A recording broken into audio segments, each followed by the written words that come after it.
Now we'll discuss the standalone calibration station and how everything comes together to operate this instrument.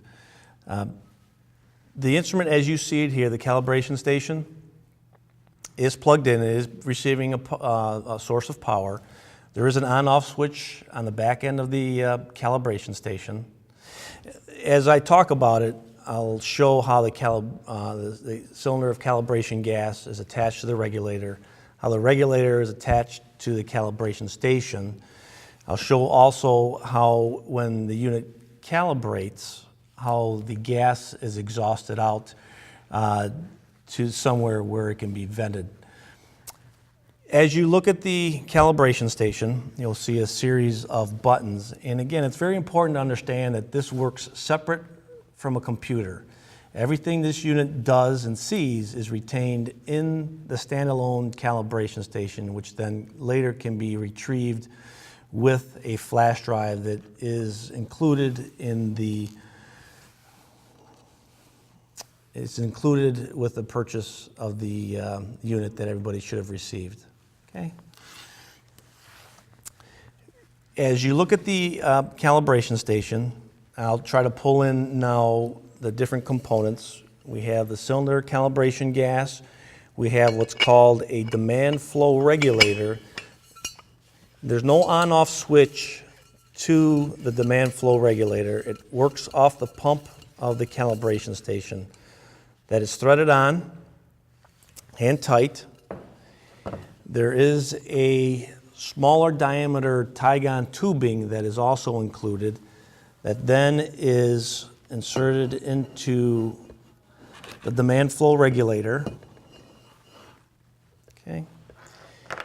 And the other end of the tubing is then inserted where it's labeled on the back end of the cal station. It's referred to as cal gas or cal gas in. Okay. So now that I've inserted the cylinder of cal gas, depending on where you're going to do your calibrations, you have another port that is labeled air. Most people actually just use what's included to make sure the air that's is brought in to the cal station is clean, filtered air, or they can actually opt to use a cylinder of zero air, clean air, depending on the environment that they're going to be using this instrument. Most times that's a concern in landfills where you cannot trust the air that's circling the calibration station. The instrument is inserted into the cal station with it off. The unit is turned off prior to it being inserted into the calibration station. There is a black tubing on the back end of the calibration station that is installed on the top probe of the GX 2003. At this time, you want to turn the instrument on. It'll go through its startup. The unit communicates through an infrared port on the side of the GX 2003. It'll indicate on the screen that it's communicating with the dock.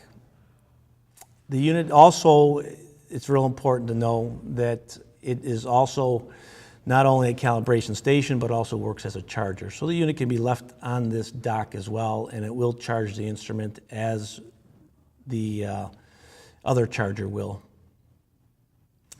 You do have the ability with several other additional accessories with this green tubing to also capture what gas is being exhausted and to exhaust it to another location with that green tube and with the larger diameter Tygon tubing.